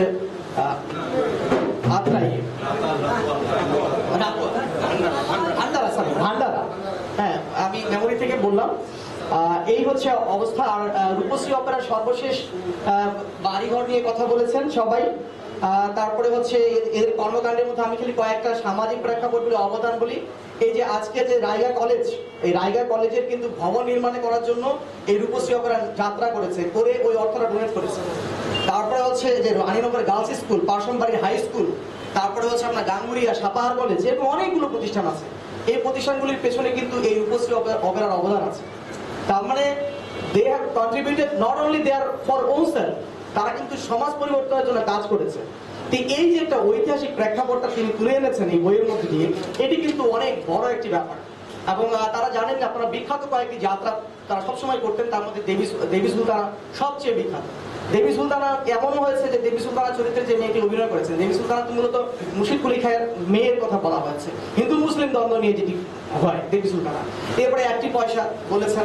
তো এরকম লালিম, রূপবান, মা, মাটি ও মানুষ, আমি কিন্তু তাড়াতাড়ি বলছি, হ্যাঁ। তো এই ব্যাপারগুলি নিয়ে যে কথা যখন আসছে, এই কথাগুলি কিন্তু গবেষক চেষ্টা করেছেন প্রত্যেকটা একটা আউটলাইন দেওয়ার জন্য। এটি আপনাদের ভালো লাগবে পড়ার সময়, যখন আপনারা পড়বেন দেখবেন যে আপনি মা, মাটি, মানুষ হয়তো অনেকে দেখেনি, কিন্তু সে যখন আউটলাইনটা পড়বে তোমার আগ্রহ জন্মাবে দেখবেন। এবং পরিশিষ্ট মানে উপসংহারের দিকে গিয়ে শেষের দিকে রাইটারটি করেছেন, তিনি 1 থেকে 4 পরিশিষ্ট সংগ্রহ করেছেন। ওখানে তিনি 4 জন বিশিষ্ট ব্যক্তি নিয়ে আলোচনা করেছেন, এবং এই 4 জন বিশিষ্ট ব্যক্তি অবশ্যই তাদের নামগুলো বলা উচিত, কারণ তাদেরই এই জায়গাতে এই সংগ্রাম, এটি তো একটু সংগ্রাম, এটি একটি যুদ্ধবদ্ধ লড়াই সকলের। সবাই যখন আপনারা জানেন, আমি কিন্তু একটি ঘটনা আপনাদেরকে বলতে পারি নাই সময় সংক্ষিপ্ততার কারণে, সেটি হচ্ছে রূপশ্রী অপেরার যে তৈরি করার ইতিহাস, সেটি খুবই প্যাথেটিক। সেটি কেন প্যাথেটিক? এই যে আজকে খগেন্দ্র নারায়ণ লামা এবং সন্তোষ কুমার দাস, ওনারা যখন এই যাত্রাপালাটা চালু করেন, ইট ওয়াজ 1975 সালে। তখন এটার স্বত্বাধিকারী ছিলেন আরেকজন, হ্যাঁ, সোলেমান আলী মানে পরিচালনা করতেন। ওই যাত্রাপালার প্যান্ডেলে যাত্রা অন রানিং চলছে, তখন একটি ওখানে দুজন অভিনেতা এনামুল এবং আলেয়া নাকি আলেয়া, এই দুইজনের সন্তান আসছিল একটা ছোট্ট, এই বাচ্চাটা ডায়রিয়ায় মারা যাওয়ার পরে কিন্তু যাত্রাপালা উনি বন্ধ করে দেন, দিতেই পারেন, কিন্তু কি করেছেন জানেন, যাত্রাপালা যে শেড ছিল, যারা থাকবে শিল্পীরা, এগুলো খুলে নিয়ে পাশের বাড়ি রেখে দিয়েছে। তাহলে এতগুলো লোক কোথায় যাবে? ভয়াবহ অবস্থা। এরা এই রাতের বেলা ওদেরকে রেখে চলে গেছেন। রাতের বেলা সম্ভবত কোনো একজন ওই অঞ্চলের বিশিষ্ট ভদ্রলোক তাদেরকে সান্তাহার পর্যন্ত আনাদের ব্যবস্থা করেন, এবং ওই দিন রাতে সিদ্ধান্ত আসে যে তারা নতুন একটা দল করবে, এবং 1975 সালে নতুন একটি দল আবির্ভূত হয়। এবং এর আগে 1978 সালে একটা দল ছিল। এখানে কয়েকটা পুরোনো দলের কথা বলা ছিল, আসলে সবসময় এগুলো বলা সম্ভব নয়, শুধু রূপশ্রী অপরার কথাই বলি। এই যে 75 সালে যাত্রা হলো, এর পেছনে অনেকগুলো মানুষের অবদান ছিল। সেই মানুষগুলোর কথা এখানে বলা আছে পরিশিষ্টতে। প্রথমে সন্তোষ কুমার দাস, তারপরে ইফতেখার রহমান, সুশীল সাহা, শাহিদা আক্তার এবং ডিএম মুস্তাফিজুর রহমান তারা, এবং ভবেন্দ্র নারায়ণ লস্কর, সত্যনারায়ণ লস্কর এই যে আছেন আমাদের সাথে, বেলাল হোসেন এবং প্রণীত কুমার লস্কর ইত্যাদিদের নাম বলা আছে। এইভাবে এই বইটি মোটামুটি ওদের ব্যাপারে একটি নাতি দীর্ঘ আলোচনা করার মধ্য দিয়ে বইটি শেষ হয়েছে। এই বইটি দিয়ে মূলত যে ব্যাপারগুলি বলা হয়েছে, নওগাঁ অঞ্চলের এই সাংস্কৃতিক ক্ষুদ্র ইতিহাসটি বিশ্ব সাহিত্যের ইতিহাসের সাথে যুক্ত করবার একটি প্রয়াস পেয়েছেন। যে কেউ চাইলেই এখন কিন্তু এই যাত্রা শিল্পের ইতিহাস, নওগাঁ অঞ্চলের অবদান কি, এটি বের করতে গেলে আর 10টা পত্রিকা, 15টা বই, ওয়েবসাইট, লিঙ্ক, এইগুলো ব্যবহার করতে হবে না। আপনি যদি এই বইটা হাতে নেন, আপনি সুন্দর একটা নির্দেশনা পাবেন। আপনাদেরকে আমাকে এই তীব্র গরমের মধ্যে এই আমার খটখটে গলায় এরকম একটা শুকনো আলোচনা শুনবার জন্য আপনাদেরকে অসংখ্য ধন্যবাদ। আমি মূলত দু একটা কথা বলবো। আমার বাবা ছিলেন এই যাত্রা শিল্পী, সে পেশাদার না, আমার বাবা বিএডিসিতে চাকরি করতেন, এবং আমাদের গ্রামে পৌষ সংক্রান্তির মেলা হতো 3 দিন ব্যাপী, 7 দিন ব্যাপী। এই প্রতি বছর 7 দিন 10 দিন ধরে এই যাত্রাপালা চলত, এবং এই যাত্রাপালায় তার আগে আমরা ছোটবেলায় দেখছি এই যে রূপশ্রী অপেরার যাত্রা, আমি বহু জায়গায় দেখছি এই যাত্রায় বাবা নিয়ে গেছেন, কাকারা নিয়ে গেছেন, এই আমাকে বসায় দেখে তারা যাত্রা দিচ্ছেন। আমি তখন ছোট, আমার মা মারা যায় আমার ছোটবেলায়, বাবাই বেশিরভাগ সময় আমাকে এই ধরনের অনুষ্ঠানে নিয়ে যেতেন। আর যাত্রা শুরু হলে তো যাত্রা শিল্পীদেরকে বেঁধে রাখা যায় না, এরকম পরিস্থিতি। যাকে আমি এই খগেনদা সম্পর্কে দু একটি কথা বলবো। খুব বিশাল মনের অধিকারীর মানুষ ছিলেন। তার ছোট ভাই সত্যনারায়ণ লস্কর অনেক কিছু বলে গেলেন, এবং সত্যেন্দ্রার সঙ্গে একসঙ্গে চাকরি করছে। খগেনদা নিভৃত পল্লীতে ভাটকই, আজকের ভাটকই আর 75 সালের আগের ভাটকই অনেক তফাৎ, কিন্তু ওই জায়গায় ওই গ্রামের উনি একজন বটবৃক্ষ ছিলেন। আমরা রাজনীতিতে 91 সালে গিয়ে দেখতাম, তখন কোথাও খাবার জায়গা না থাকলে ওই খগেনদার বাড়িতে গিয়ে আমরা খাবার পেতাম। আমরা বিভিন্ন রাজনীতিক কর্মীদের এদিকে গণসংযোগ করে যে ওই বাড়িতে 50 জন হোক, 100 জন হোক আর 20 জন হোক, খাবার অভাব তবে 1-1.5 ঘন্টা সময় দিলে। সেই খগেনদা ছিলেন অনেক বড় মনের অধিকারী মানুষ। তার ভাই, তার সঙ্গে আমি দীর্ঘদিন চাকরি করছি, উনি অবসরে গেছেন, আমি এখনো চাকরি চালিয়ে যাচ্ছি। যাই হোক, এই যাত্রা শিল্পীর ওই সময় নির্ভীত পল্লীতে থেকে আপনারা শুনলেন যে যাত্রা ভেঙে যাচ্ছে, সেখানে একটা যাত্রা তৈরি করা এবং দীর্ঘদিন চালানো যে কি কষ্টের ব্যাপার বা কি এর ব্যাপার, একমাত্র নিয়ে যেতেন। উনি অনেক টাকাওয়ালা মানুষ হতে পারতেন, উনি এমনিতেই অনেক ধনাঢ্যশালী মানুষ, কিন্তু এই যাত্রা শিল্পীতে আমি যতদূর জানি তার সংসারে অনেক কিছু নষ্ট করেও যাত্রা শিল্পীটা টিকে রাখার চেষ্টা করেছেন 1994 সাল পর্যন্ত। এখনো মনে হয় যাত্রার বাজনা শুনলে বা এই যে আমাদের ইউটিউবে ঝুমুর টিভি শুনলে গা শিউরে ওঠে, এবং অনেকেই দেখলাম আজকে বৃদ্ধ হয়ে গেছেন। যাত্রার প্রথমে যে মিউজিকটা শুনে অনেকে দোলা শুরু করে দিলেন, শুধু আমাদের মুকুল দ্বারা অনেকেই দেখি যে তালে হয়ে যাচ্ছে। আমার রফিক ভাইকেও দেখলাম দুলতেছে, অনেকে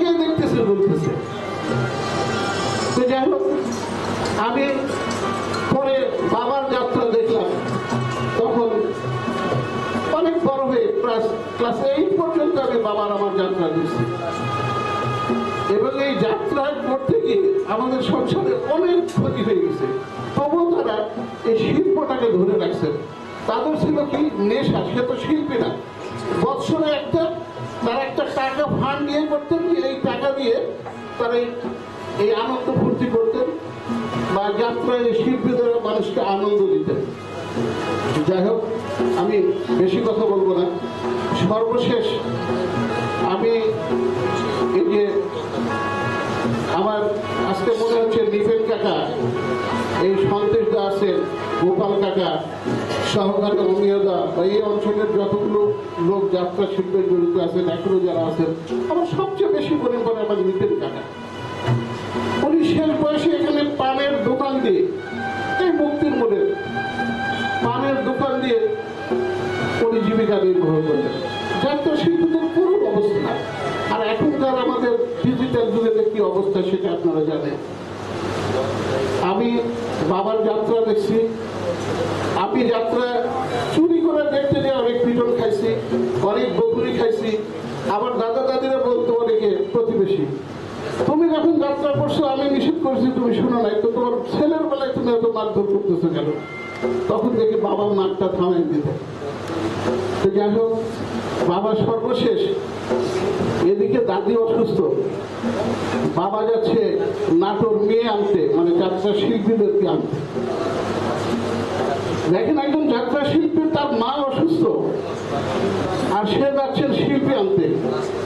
নাটোরে গেছেন, জাতি মারা গেছে। উনি মানে কবরটা মাটি দিতে পারেন না। তারপর থেকে বাবা যাত্রা ছেড়ে দিতেন। তারপরে তাবলিগে এখন হজ করে সে বাড়িতে আছেন। আমি একজন শিল্পীর দেখেন মা অসুস্থ, পরিবারের অসুস্থ, তারপরে সে রেখে সে যাত্রা শিল্পী আপনি যাচ্ছেন, কারণ পরের দিন হয়তো অনুষ্ঠান হবে। তো তার কাছে মায়ের অসুখের চেয়ে নেই, এটাই বড় ছিল। যাকে আমি আর এই যে এখানে আমাদের 21শে পরিষদ বা রাসেল ভাই কথা বলার জন্য দাওয়াত করছে, এই জন্য রাসেল ভাই প্রতি কৃতজ্ঞতা এবং সবার উত্তরোত্তর উন্নতি কামনা, এবং যারা যাত্রা শিল্পীরা আছেন তাদের উজ্জ্বল ভবিষ্যৎ কামনা করে আমি আমার বক্তব্য শেষ করছি, এবং রাসেল ভাইয়ের উত্তরোত্তর উন্নতি কামনা করে আমার বক্তব্য শেষ করছি। আসসালামু আলাইকুম। মোহন দেখেছেন আর যারা তাজমহল দেখেন না, আজকে এই অভূতপূর্ব আনন্দময়, এবং আমাদের বাড়ি ভাই বলেছেন যে বাইরে খুব দাবদাহ, কিন্তু আমরা ভিতরে কিন্তু মোটেও অনুভব করছি না। সেখানে তো ঠিক যান্ত্রিক একটা সুবিধা আমরা পাচ্ছি, তারপরও যন্ত্র ছাড়াও আমাদের মনের মধ্যে যে হিল তৈরি হয়েছে, একটা অনন্দনীয় ভালোবাসা, ভালো লাগা ভাবে তৈরি হয়েছে। আমরা একটা স্বর্গীয় আনন্দের মধ্যে আছি। আমার মনে হচ্ছে যে পৃথিবীর মানুষকে দুই ভাগে ভাগ করা যায়, যারা যাত্রা দেখেছেন, যারা দেখেন না। আমি না দেখার করে আমার সৌভাগ্য হয়নি যাত্রা দেখার। গান শুনেছি, যে মিউজিকটি একটু আগে বাজলো, আমি রাসেল ভাইকে অনুরোধ করেছিলাম যে আমি যখন বক্তৃতা করব বা একটু চেষ্টা করবো যেন এই মিউজিকটা বাজে। এই কারণে আমি যখন ছোট ছিলাম আমি এই গানটা অনেকবার শুনেছি, ও তাই না কিসের বাদ্য বাজে গো, তাই না বাজে গো। এটা যে কি একটা অনুভূতি তৈরি করে মনের মধ্যে।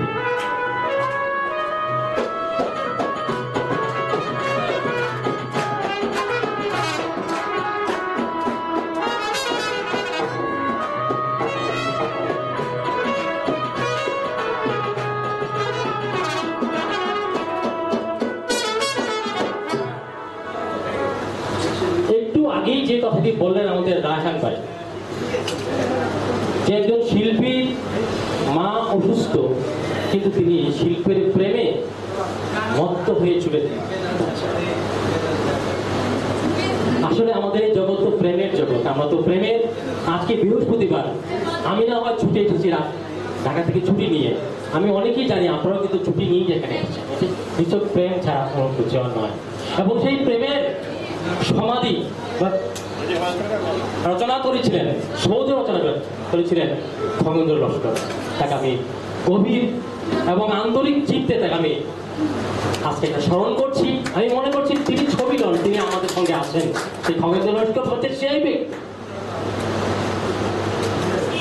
যে তিনি বসে আছেন, তিনি শুনছেন দুজন মানুষ ভিড়ে যাচ্ছেন এবং আক্ষেপ করছেন যে সামান্য কয়টি টাকার জন্য আমাদের মেয়েটির বিয়ে পারলাম না। তিনি তাদেরকে থামালেন এবং বললেন যে তোমাদের কত টাকা লাগবে? বলছে 12,000 টাকা লাগবে। বলছে সেই টাকা আমি দেবো, তোমরা সেই বিয়েটি দাও। শোনো মানুষ ভাই, এই যে মানুষের মহত্ব, মানুষের মহিয়ান, তাহার চেয়ে বড় কিছু আর নাই। গাই আমের গান, মানুষের চেয়ে বড় কিছু নাই, নয় কিছু বড়। এই মনুষ্যত্বের সাধনা করে গেছে হচ্ছে এই রূপশ্রী অপেরা। আজকে আমি খুব আনন্দিত আপনাদের এখানে পেয়ে। আমি নামগুলো বলছি: DM আব্দুল বারী, আমাদের শ্রদ্ধেয় বাড়ি; AM রফিকুল ইসলাম, সাংস্কৃতিক ব্যক্তিত্ব; অধ্যক্ষ শরীফুল ইসলাম কবি; আতাউল হক সিদ্দিকী, আলোচক রফি, আমার রায়হান ভাই, এবং আপনারা যারা আছেন, আপনাদের প্রতি সকল প্রতি আমি কৃতজ্ঞ যে আপনারা যে এমন একটি অনুপম অনুষ্ঠানে অনেকটা অসময়ে এসছেন। সেইটা কৃতজ্ঞ এই কারণে যে আজকে সেই শিল্পীরা কোথায় গিয়েছে অনেক কিছু আমরা জানি না, কোথায় চলে গিয়েছে, কিন্তু তারা মানুষকে একটু আনন্দ দিয়েছিল। আজকে আমরা কোথায় এসে দাঁড়িয়েছি আমাদেরকে একটু চিন্তা করতে হবে। আমি যখন প্রথমে শুনছিলাম যে বিবেকের যে পার্টটি, আমরা কি আজকে প্রশ্ন করতে পারি বুকে হাত দিয়ে জাতিগতভাবে আমরা বিবেকের কাছে বন্দী হয়ে আছি, না বিবেক থেকে আমরা নিজেকে মুক্ত করে দিয়েছি, নাকি আমরা স্তব্ধ হয়ে আছি, আমরা নির্বাক হয়ে আছি? বিবেকের উত্থান, বিবেকের জাগরণ আমাদের খুব প্রয়োজন, সত্যের জাগরণ খুব প্রয়োজন। কারণ আমি মনে করি রূপশ্রী অপেরা যে কাজগুলি করেছিল, সত্যের জয়গান করেছিল, সত্যকে তুলে ধরেছিল। কারণ সেই সাধারণ মানুষ কিন্তু রবীন্দ্র সাহিত্য পড়ে না, নজরুল সাহিত্য পড়ে না, জসীমউদ্দিনের সাহিত্য পড়ে না, বিশ্বাস কিন্তু পড়ে না। তারা কি দেখেছিল? তারা দেখেছিল সেই রূপশ্রী অপেরার মতো অসংখ্য সংগঠন, যারা শীতকালে এই ক্লানে যখন বাজাতো মানুষ যেত এবং সেই সব কাহিনী শুনে তাদের মূল্যবোধ তৈরি হতো। এই যে মায়ের কথা বললো, আমি তো বিশ্বাস করি সেই কথা যে কোনো ধর্ম নয়, কোনো গ্রন্থ নয়, যে এই গান একবার শুনবে সেই মানুষ কখনো মায়ের প্রতি অবিচার করতে পারে না। আমাদের সমাজের মধ্যে সেই মূল্যবোধ তৈরি করেছিল এই রূপশ্রী অপেরা। এখানেই হচ্ছে রূপশ্রী অপেরার গুরুত্ব, যে কথা আজকের মূল আলোচক বলেছেন, সাহিত্য থেকে নয় কিংবা ধর্ম থেকে নয়। আমরা যে লোকায়ত সমাজ থেকে যে শিক্ষা পেয়েছি, যে ধারণা পেয়েছি, যে আলো পেয়েছি, সেটি হচ্ছে আমার জীবন দর্শন। আমি যদি মানুষ হয়ে থাকি, আমি কোনো মানুষের প্রতি কোনো অবিচার করতে পারি না। আমি যদি মানুষ হয়ে থাকি, আমার মা, আমার শিক্ষক, আমার পিতা, আমার আত্মীয়কে তাকে কোনো অবিচার করতে পারি না। এখানেই হচ্ছে এই গ্রন্থটির আজকে ঐতিহাসিক গুরুত্ব, যে এই সাংস্কৃতিক পটভূমিটা M.A. রাসেল আমাদের সামনে তুলে ধরেছে। এবং এখানেই হচ্ছে আমাদের আশার তাৎপর্যটি। আমি শ্রদ্ধার সঙ্গে স্মরণ করি আপনাদের নৌকার যে সাংস্কৃতিক ঐতিহ্য ময়ূর ভুজির কথা বলি। আজীবন তিনি সংস্কৃতি সাধনা করে গেছেন। তিনি তো আরেক খগেন্দ্র লস্কর। একটা রাজা ভাই ছিলেন, রাজা চৌধুরী ছিলেন, তিনি তো সারা জীবন এই কাজগুলো করে গেছেন। দুঃখের বিষয় হচ্ছে এটি, এই ইতিহাস কিন্তু লেখা হয়। যখন নাকি প্রথম রাসেল ভাই এই কাজ শুরু করলেন, তিনি বলেন তথ্য তো পাই না, ট্রাঙ্ক তো সে তালা মারা আছে, কিন্তু সে ট্রাঙ্কের কাছে আপনাকে যেতে হবে না, সেই ইতিহাস মানুষের কাছে আছে। কারণ বর্তমান বাংলাদেশে আমাদের পুরো বিশ্বের ইতিহাসের যে ধারা, সেটি হচ্ছে মৌখিক ইতিহাস। পুরোটি ইতিহাস সমাজের মধ্যে আছে, আমাদের স্মৃতির মধ্যে আছে। আপনি সাক্ষাৎকার নিন, সাক্ষাৎকারদের মধ্যে সমস্ত তথ্য পাবেন। এবং আসলেই এই বইটি কিন্তু সমস্ত কিন্তু মৌখিক ইতিহাসের উপরে ভিত্তি করে রয়েছে। সেই সব মানুষের ইতিহাস আমি খুব আবেগ আপ্লুত হয়ে যাই আস্তার মোল্লার কথা শুনলে। কে সে আস্তার মোল্লা যে প্রজাদেরকে নিয়ে সে বিদ্রোহ ঘোষণা করেছিল?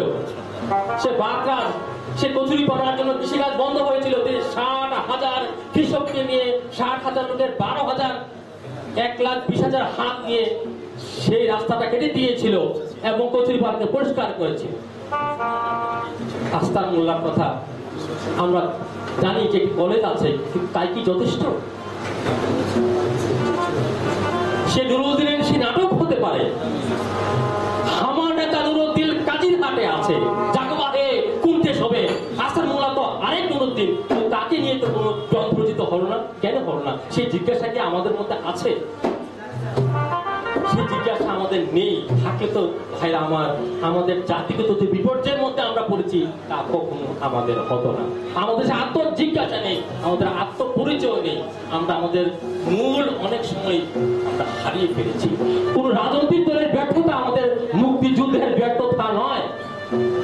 ব্যক্তিবিশেষের একটা ব্যর্থতা কিন্তু আমাদের জাতির যে মূল অর্জন, ভাষা আন্দোলন, আমাদের মুক্তিযুদ্ধ, আমাদের প্রজা বিদ্রোহ, আস্থান মোল্লার, সেগুলো কোনো ব্যর্থতা নয়। আজকে যখন আমাদেরকে নানাভাবে সেই কথা ভুলিয়ে দেওয়া হয়, আমরা চুপ করে থাকি ভয়ে। কিন্তু চুপ করে থাকে আমাদের চলবে না। আস্থান মোল্লার ইতিহাস আমাদেরকে লিখতে হবে। অথচ আপনারা দেখেন যে অনন্তশঙ্কর রায় তার যুক্তবঙ্গের স্মৃতির মধ্যে বলছেন যে যখন আমি আস্থান মোল্লার সঙ্গে আমার পরিচয়, তখন তার বয়স 80।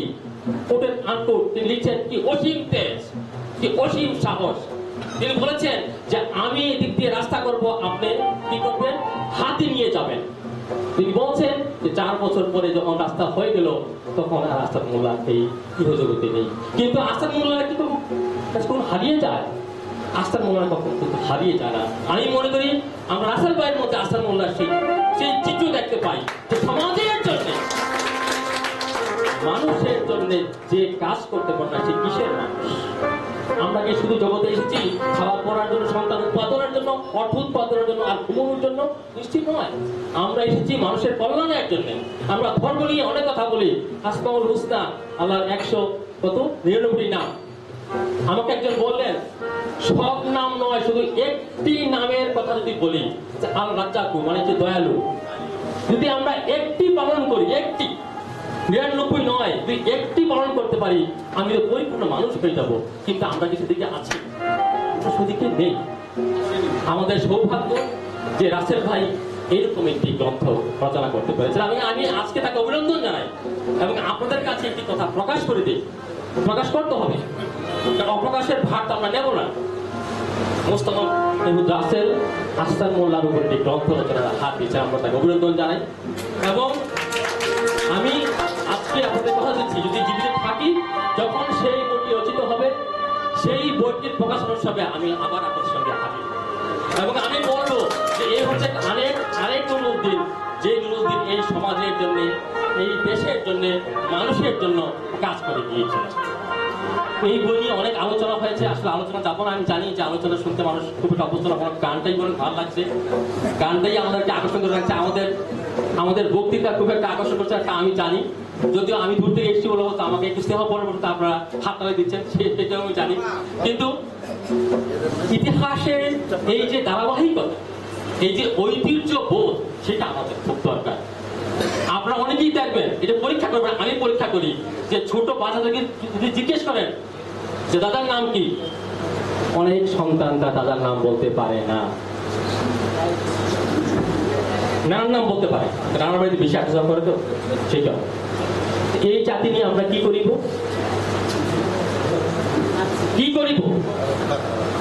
তাদের মুক্তিযুদ্ধ ভাষা আন্দোলন, যে জাতি, যে সন্তান। একটি গল্প বলি। গল্পটা হচ্ছে এটি যে আজিমপুর কবরস্থানে এক লোক মারা গেছে, তাকে খবর দিতে হবে। খবর দিতে গেছে পরে তো তার ছেলেকে বলছে যে আপনার বাবার দাদার, আপনার আব্বার বাবার নাম বলেন। সেই বাবার নাম ফোন টোন করে, গ্রামের বাড়ি হয়তো ছিল ওই সময়, তারা সবাই বাড়ি করছে। ঘন্টা 2 পরে বাবার নাম পেয়েছে, তারপরে তাকে পরিচয় করতে। এই সন্তান কি সুসন্তান নাকি কুসন্তান আপনারা বলেন? বা কুসন্তান ও সুতান যাই হতে গেল, এই দায়িত্বটা কার? আমাদের। এই যে আত্মপরিচয় গুলো যদি আমরা না অনুসন্ধান করি, তাহলে আমাদের কিসের সংস্কৃতি গুলো, কিসের জাতি আমরা, কিসের বাঙালি জাতি? হঠাৎ করে লাভতে উঠে 71 করে ফেলি, আবার হঠাৎ করে চুপ হয়ে যাই। আমাদের কি কোনো আত্মপরিচয় নেই? আমাদের কি কোনো সংগ্রাম নেই? আমাদের চর্চাবোধ নেই? তাহলে আমরা এরকম করছি কেন? এই আত্মপরিচয়ের জায়গাটাকে, যে কথাটি বলেছে ডক্টর মোহাম্মদ শহীদুল্লাহ 1948 সালের সাংস্কৃতিক সম্মেলনে, আমরা হিন্দু বা মুসলমান যেমন সত্য, তার যে বেশি সত্য আমরা বাঙালি। এটি কোনো আদর্শের কথা নয়, এটি বাস্তব সত্য। দাড়ি, টুপি, টিকি, লুঙ্গিতে এটি ডাকবার কোনো যোগ নেই। নয়তো আজকে আমি নিশ্চিত জানি যে আজকে যখন এই বাজনা বাজছে, যেটা জাহের ভাই বলেন অনেকে কিন্তু হেলে দুধে করছে, এটা কিসের লক্ষণ? বাঙালিত্বের লক্ষণ, যে বাঙালি সংস্কৃতি প্রিয়, বাঙালি উৎসব প্রিয়, বাঙালি আনন্দ প্রিয়। সে চর্চাপদে আছে যে ঘরে ভাত নাই কিন্তু আনন্দের কিন্তু কোনো কমতি নেই। এটি হচ্ছে বাঙালি লক্ষণ। পৃথিবীর অন্য কোনো দেশ সমাজ সবাই কিন্তু ব্যস্ত, কিন্তু বাঙালি এক বেলা ভাত খেতে পারলে, পেটে যেটা পড়লে কিন্তু আগামীকাল কি খাবে সে চিন্তা করে না রাস্তায় খুশিতে। তো এই বাঙালিত্বের সাধনা, এই বইটি হচ্ছে সে বাঙালিত্বের সাধনার একটি স্মারক। আমি আশা করব শুধু আজকে রাসেল ভাই নয়, আপনারা যারা আছেন তারাও আমাদের এই ইতিহাস, ঐতিহ্য, সংস্কৃতি এবং বাঙালিত্বের যে সাধনা সেই কাজটি করতে হবে। এবং যে কথা আব্দুল করিম সাহিত্য মিশন যে কথা বলেছিলেন যে আমরা চিরকাল মুসলমান হিসেবে আরব, তুরান, ইরাকের সঙ্গে আমাদের আত্মিক যুগ থেকেছে, কিন্তু মনে রাখতে হবে গাছের মূল থেকে শেকড়ে, সেই শেকড় হচ্ছে আমার বাঙালিত্ব।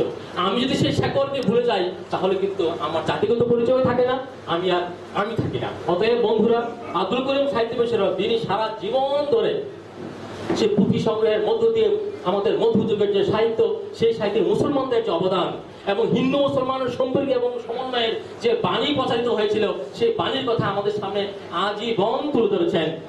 তার কথাটাকে আজকে আমাদের অবশ্যই মান্য করতে হবে এবং সেই আহ্বান রেখে সেই বিবেকী, আমাদের বিবেকী যে জাগরণ, জাতিগত যে বিবেকী উত্থান আমাদের প্রয়োজন, সেই আহ্বানটা আজকে আপনাদের কাছে রাখবো। আমি ছোট মুখে অনেকগুলো কথা বললাম, সেই কথাগুলো আপনারা ক্ষমা সুন্দর দেখবেন। আমার রবীন্দ্রনাথ বলেছেন একটি কথা, সম্মিলনে বাড়ে জোর। একটা মানুষ যখন একা থাকে তখন সে নিঃসঙ্গ হয়ে যায়, তখন তার ভিতরের যে অনুভূতিগুলো শুকিয়ে যায়, মানুষটা আরো বেশি ছোট হতে হতে হতে হতে মানুষটা নাই হয়ে যায়। আপনারা নিজেরাই দেখবেন যখন বড় বড় সম্মেলনে যাবেন, আজকে যে এসছেন এক বিপুল আনন্দ নিয়ে যে আপনারা গেলেন, সেটি কিন্তু আমাদের একটি অন্যরকম আনন্দ দিয়েছে, আমাদের অনেক বড় একটি সম্পদ দিয়েছে এবং সেই সম্পদটাই হবে আমাদের বিপুল সম্পদ। কারণ তিনি বলছেন রবীন্দ্রনাথ যে আনন্দের কোনো মৃত্যু নেই। আজকে যে আমরা আনন্দ পেলাম সেটি কোনো মৃত্যু হবে না। এবং শেষ আহ্বানটি হচ্ছে এটি, সে বিবেকের যে কথাটি, জাতিগত বিবেক, সংস্কৃতির বিবেককে আমরা জাগ্রত করতে হবে। যা হচ্ছে, যা হয়েছে বা যা হবে তার পরিপ্রেক্ষিতে আসলে কোনটি সঠিক, বন্ধুরা আমার, আমরা একটু তলিয়ে দেখি। কারণ এতগুলো মানুষ, এই নুরুদ্দিন, আস্তার মোল্লা, হাজী শরীয়তুল্লাহ, দেবী চৌধুরানী, তাদের রক্ত কিন্তু তারা এমনি দেয় না। এই মানুষের যদি আমি শুনলাম যে আস্তার মোল্লা নাকি আগে একটা সময় ছিল যে যারা একটু মুরব্বী হতেন সবাই বলতো যে ওকে একটু ফু দিয়ে দেন, ও একটু ইয়ে হবে, এমনি বৃত্তি কিছু না। আস্তার মোল্লা নাকি সে কাজটাই করতেন। হাজী শরীয়তুল্লাহ তো ঠিক সেরকম বৃত্তি। এই মানুষগুলো আমাদের এই বাংলার জন্য, বাঙালির জন্য, আমাদের বিকাশের জন্য কাজ করে গেছে। ঠিক তাদের রক্ত কিন্তু কোনদিন বৃথা যাবে না, ইতিহাসের রক্ত কোনদিন বৃথা যায় না, সাময়িক একটু বিপর্যয় হয়। আসুন আমরা সেই পথে এগোই। আপনাদের সকলকে আন্তরিক প্রীতি এবং ধন্যবাদ এবং শুভেচ্ছা। সবার উদ্দেশ্যে এবং সবাইকে আমি আমার অন্তরের অন্তঃস্থল থেকে শ্রদ্ধা জানিয়ে সবার উদ্দেশ্যে কিছু বলার চেষ্টা করব, যদিও আমি বেশি কিছু বলতে পারি না। ইতিপূর্বে প্রতি গুণীজন সবাই বলে গেছেন আমাদের যাত্রা শিল্পী দুটো নিয়ে। যাত্রা শিল্পকে বাঁচাতে চাই আমরা, সুস্থ যাত্রা শিল্পীরা বাঁচতেও চায়। আপনারা সহযোগিতা করুন, সুস্থ ধারাবাহিকতায় বাংলার আদি সংস্কৃতি আমরা চর্চা করি, সবাই আপনারা সহযোগিতা করুন। তবে এটা ঠিক, আর যাত্রার নামে মেলায়, খেলায় অযাত্রা শুরু হয়েছে, যেগুলো শুনলে এবং দেখলে নাই বললাম, বাকিটা ওটা থাক। কথাটা হলো, এই অসুস্থ সংস্কৃতি আমাদের যাত্রাকে অনেকভাবে কলুষিত করেছে। আমরা কলুষিত হয়েছি যাত্রা শিল্পী। আজ লজ্জা হয়, আমি যাত্রা শিল্পী, কোনো মহলে বলতে গেলে ও দেখেছি মেলায় এই আর বললাম না। যা হোক, আর দুঃখের সঙ্গে বলি, আপনারা গুণী জ্ঞানী সবাই আপনারা আমাদের সহযোগিতা করুন।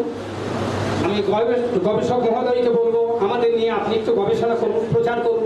যেহেতু আপনি বললেন কুমিল্লার লোক, তাই কুমিল্লা মাইজদি যাত্রার আদি পীঠস্থান, যেখান থেকে বহু লেখক এসছেন, বহু শিল্পী আসছেন, যেমন নগেন নন্দী, মরণ নন্দী, তাপস নন্দী ইত্যাদি ইত্যাদি।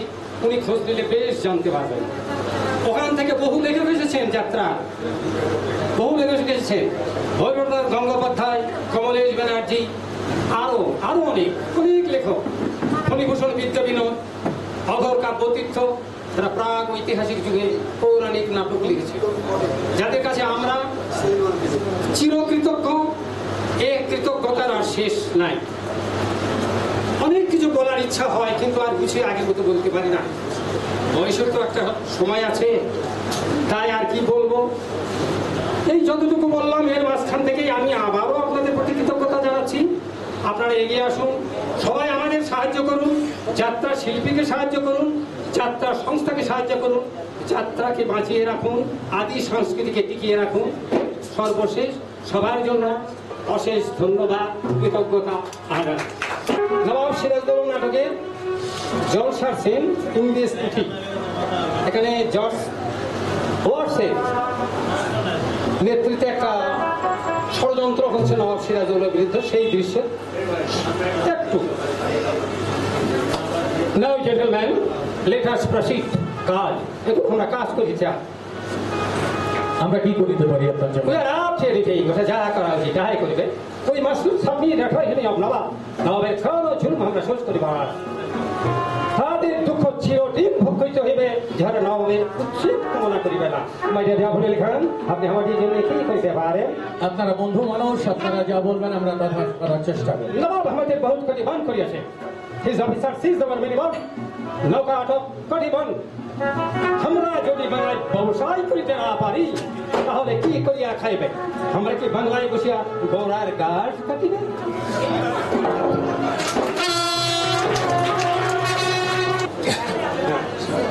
আমি চেষ্টা করছি হাজি মোল্লা সরফকে যতটুকু সাপোর্ট করতে পারি আর কি। এই তাপসের হাতে যখন ফুল তুলে দেয়, এরা সে বিদ্রোহের হাত থেকে চেয়ে নেয় সত্যবীর সিন্নি। ঠিক তখনই গর্জন করে ওঠে নবাব মুর্শিদ কলিকার জাহান কোষা কামাল। ধর্মে ধর্মান্ধ নবাবকে তো দেখতে পারে স্বর, কোথায় তোমার সে মধুর বরাভয় বাণী? যদা হে ধর্মস্য ভবত ভারত গ্লানি। আল্লাহু আকবার, আল্লাহু আকবার। আমি নামাজ পড়বো। এটা মসজিদ তো হাজিমুল্লাহ শরাব, এটা মন্দির। জানি আমি মসজিদ বানিয়ে দেবো।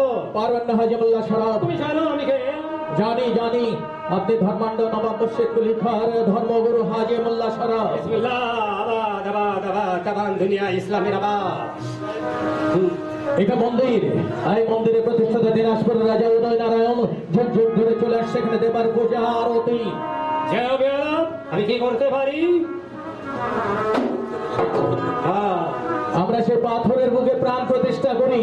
আরে ওটা তো একটা কাফের হিন্দুদের বুঝির না, হিন্দুদের কাপড়ের বুক থেকে নয়। হিন্দুর ধর্ম আপনার জানান না ইসলাম, তাই আপনারা অন্ধের মতো সর্বপূর্ণকে খুঁজে বেড়ান ঈশ্বরকে।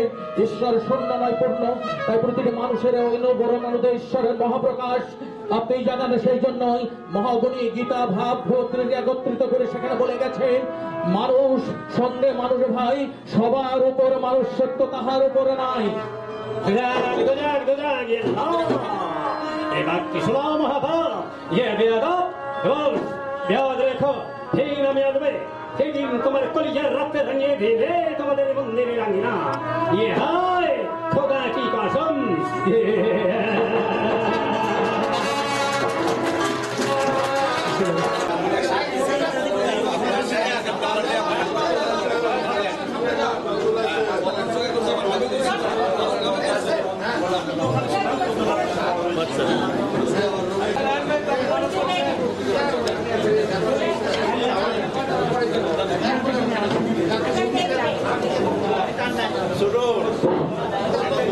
প্রদীপ কুমার হাজরা,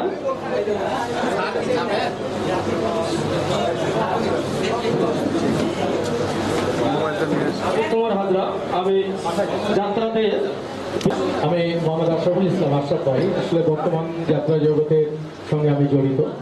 চেষ্টা করছি যে আপনাকে যেন ভালো অবস্থা নিয়ে যেতে পারি। আমি এখানে চরিত্র করি, সেই সঙ্গে বাড়ি আমার নজিপুর। সেই সঙ্গে নওগাঁ যাত্রা ফেডারেশন নামে একটা কমিটি আছে, সেখানে আমি সাধারণ সম্পাদক, এবং চেষ্টা করছি অশ্লীলতা যাত্রার একটা আন্দোলন করে যাত্রাকে যদি ফেরাতে পারি। আমি সন্তোষ কুমার, প্রধান শিক্ষক রসুলপুর উচ্চ বিদ্যালয়, বাড়ি আমার লক্ষ্মীপুরে। আমি ছোটবেলায় থেকে যাত্রা করি, 5 বছর বয়স থেকে আমি যাত্রা করি। আমি সন্তোষ দাস যাত্রা বহু শুনেছি।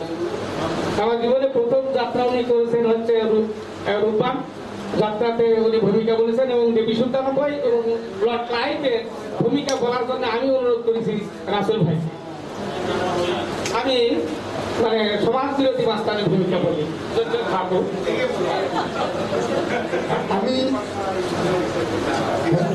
আমি সত্যেন্দ্র নারায়ণ লস্কর, রূপশ্রী অপেরার যে স্বত্বাধিকারী বাবু খগেন্দ্র নারায়ণ লস্করের আমি ছোট ভাই, এবং আমার বাড়ি ভাতকরি। আমি অবসরপ্রাপ্ত রায়নগর মহিলা কলেজের সহকারী অধ্যাপক।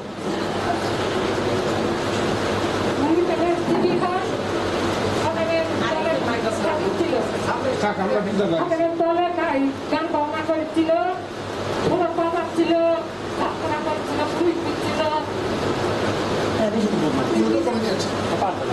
আমি অ্যাডভোকেট মুকুল কবিরাজ।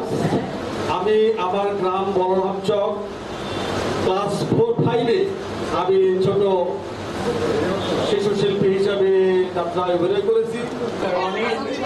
আমি নায়কের ভূমিকা করেছি, বাবার ভূমিকা করেছি, গায়কের ভূমিকা করেছি এবং কমেডিয়ানের করেছি।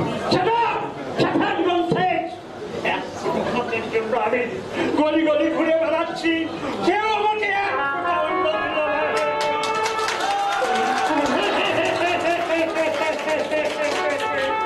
একটি পয়সা দাও গো বাবু, একটি পয়সা দাও বাবু, একটি পয়সা দাও।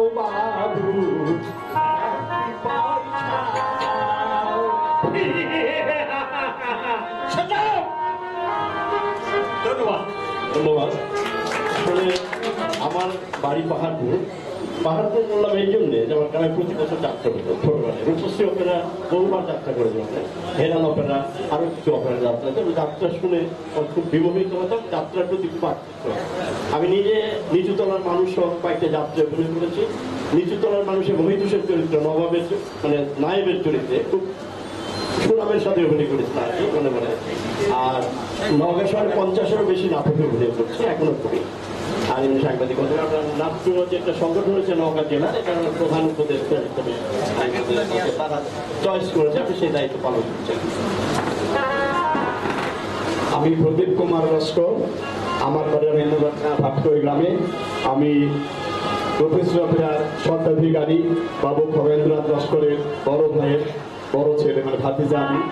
আমি প্রাইমারিতে ক্লাস 4 থেকে পড়ার সময় থেকে অদ্যাবধি এখনো নাটক করি, অ্যামেচার এবং বাইরে গিয়েও করি। আমি শিশুশিল্পী আরম্ভ করে রোমান্টিক নায়ক এবং ব্রাইট কার্ড টপ চরিত্র এটাতে অভিনয় করেছি। আমি রায়হান আলম, সভাপতি নওগাঁ জেলা প্রেস ক্লাব, কাজ করি এটিএম বাংলায়, আর রায়হান মহিলা কলেজে শিক্ষকতা করি। আমার বাবা যাত্রা শিল্পী, দাদাও যাত্রা শিল্পী, আমি শ্রোতা। শ্রী খগেন্দ্র নারায়ণ লস্করের আবিষ্কৃত রূপশ্রী অপেরা, এই রূপশ্রী অপেরা আলোকিত ও জাগৃত করে রাখতে যে সন্তান ছিল তিনি লিপেন সরকারের আমি দ্বিতীয় পুত্র শ্রী গৌতম সরকার। আমি আমার বাবার দীর্ঘ জীবনে অনেক কিছু শুনেছি, অনেক কিছু বুঝেছি, কিন্তু শুধু একটাই দুঃখ আমার যে আমি নিজ চোখে দেখতে পারিনি আমার বাবার সেই অভিনয়গুলো, সেই কৌতুকগুলো, যার নামে অনেক কিছু আমি শুনি, কিন্তু আসলে আমার ভাগ্য হয়নি সেগুলো দেখার। এখন আমি একটি পানের দোকান করি হোটেল যমুনার নিচে ব্রিজের মোড়ে। আমি সৈনিক থেকে রহমান, আমি স্টেটমেন্ট জাতীয় সরকারি প্রাথমিক বিদ্যালয়। আমি 76 এবং 70 দশকে সর্বপ্রথম নওগাঁতে পাঁচালীগ্রাম সোনারপাড়া যখন এই উপস্থিত অপেরা ইয়ারচের চলছিল, প্রথম ইয়ারচের চলছিল ভাটকড়ি গ্রামে, সেখানে আমি গিয়ে ওখান থেকে প্রথম যাত্রাপালা আমার ওখানে হয় পাঁচালী গ্রামে সোনারপাড়া অনুষ্ঠিত হয়। এর পরবর্তীতে আমি রংপুর থেকে আমি দিনাজপুর নিয়ে গেছি, আমার আত্মীয় ছিল, তাকে ইয়েতে এই যাত্রাপালাটা আমি হচ্ছে মানে বিভিন্ন জায়গায় অনেক সময় যাত্রা নিয়ে গেছে, অনেক জায়গায় নিয়ে গেছে, আমি সহযোগিতা করি। এটা আমার আদান দিবে তো আদানের সঙ্গে মিউজিক হবে আবার। আমার নাম বীর মুক্তিযোদ্ধা মোহাম্মদ আহমেদ সর্দার, বাড়ি আমার দুর্গমাটি। আমার বাল্য জীবন যখন ইন্ডিয়ায় ছিলাম আমি যুদ্ধের সময় মালদা, আমার মনে পড়ে মালদা মুক্তিযোদ্ধা ক্যাম্পে একটা নাটক করেছি, বিশ্বাসের হতাশা।